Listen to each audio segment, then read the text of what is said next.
Teman-teman, setiap kota sudah pasti memiliki sejarahnya masing-masing, yang pastinya tak kalah menarik.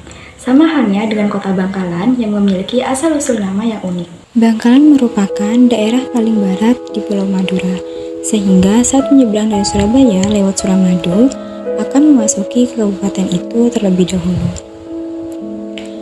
Bangkalan, nama daerah itu berasal dari kata pengkah dan laan, yang artinya mati sudah. Istilah itu diambil dari legenda Kilesap yang tewas di Madura Barat. Kilesap adalah putra Madura keturunan Panembahan Cakraningrat dari seorang selir. Maka dari itu, ia kurang mendapat kedudukan jika dibandingkan dengan putra-putra dari istri Padmi. Lesap adalah seorang pemuda dengan sederet keahlian. Lesap kerap bertapa di tempat sunyi seperti gunung dan kuburan. Ia pernah bertapa di Gunung Geger yang ada di Bangkalan.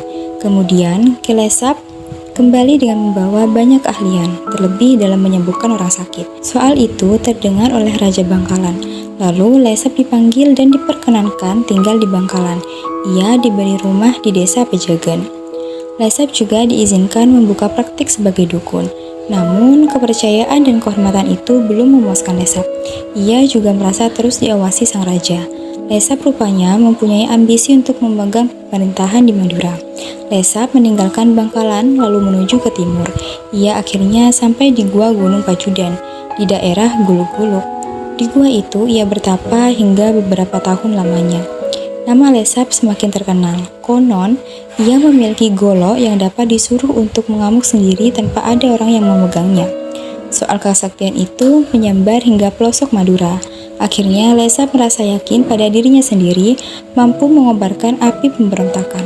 Lesap mendapati simpati rakyat sehingga saat turun dari pertapan Guyung Payudan, ia dapat menaklukkan desa-desa yang didatangi dengan mudah. Pemberontakan Lesap dimulai dari timur. Sedikit demi sedikit, Lesap mulai menguasai desa-desa, dimulai dari Sumenep, Pamekasan, lalu Sampang.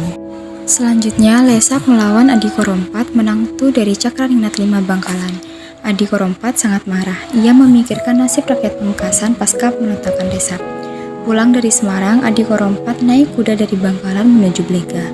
Di Blega, ia berjumpa dengan orang-orang dari Pamekasan yang dipimpin Wongso Direjo, penghulu Bagandan.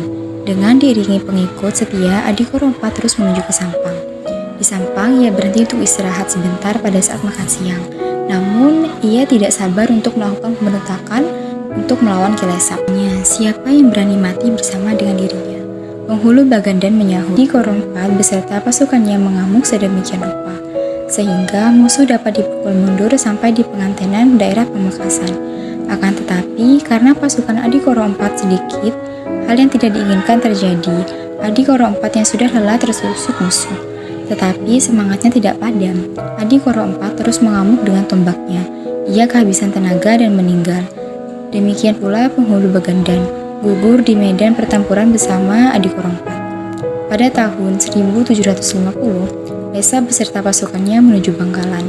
Pasukan Cakraningrat V memberikan perlawanan cukup hebat, tetapi lama-kelamaan pasukan kerajaan Bangkalan dapat dipukul mundur. Saat Cakraningrat merasa hampir kalah, ia mengungsi ke Melaja, sedangkan benteng dipertahankan oleh pasukan Kompani. Waktu itu Lesap pesanggerahan di desa Toncung. Di sisi lain, Cakraningrat V bermimpi Lesap harus dikirimi seorang perempuan yang disuruh memegang bendera putih. Selanjutnya, seorang perempuan Ronggeng berpakaian keraton disuruh memegang bendera putih dan dikirim kepada Lesap. Lesap menerima pemberian itu. Wanita itu dibawa ke pesanggerahannya dengan keyakinan Bangkalan sudah menyerah. Tiba-tiba, tombak pusaka Bangkalan yang bernama Sinenggolo gemetar dan bersinar, seolah-olah mengeluarkan api. Cakraningrat bangkit dari duduknya dan mengambil tombak itu. Cakraningrat V menancapkan tombak pusaka. Lesap seketika tumbang dan meninggal. Rakyat Bangkalan yang mengikuti sang raja bersama-sama berteriak Bengkalaan, yang artinya sudah matilah. Maka dari itu, orang Bangkalan percaya nama Bangkalan berasal dari teriakan itu.